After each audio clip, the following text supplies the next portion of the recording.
hey, we're doing this for you. Why don't you now come out and, shed your shell and be more confident? These are often responsibilities that are put upon the female gender to kind of, break their inhibitions and come out, whereas there is a fundamental problem with the paternalistic approaches to how policies are being made.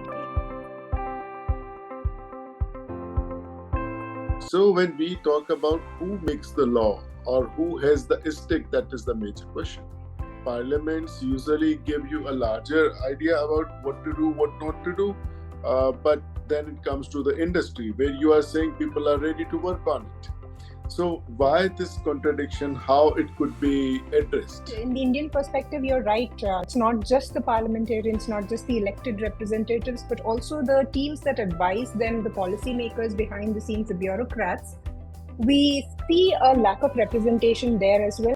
Administrators are from the elite, whose lived experiences are vastly different from the people for whom they're making the policies, right? And of course, with all the lobbying from powerful companies and everything, at the end of the day, the policy that comes out, even with the new regulation that we've seen when it comes to privacy, for example, data privacy, or the Digital India bill that is being shaped up right now, a lot of times it tends to have leanings that are not citizen friendly. So often we see the term national interest being defined very clearly in the legislation, but national interest is often the interest of the state and not of the people that it serves.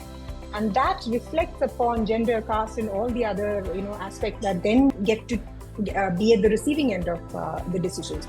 So unless you have the affected communities, unless you have leaders who are women and minority genders being part of the decision-making process, you cannot have condescending, paternalistic approaches to, hey, we're doing this for you. Why don't you now come out and, shed your shell and be more confident? These are often responsibilities that are put upon the female gender to kind of, break their inhibitions and come out, whereas there is a fundamental problem with the paternalistic approaches to how policies are being made.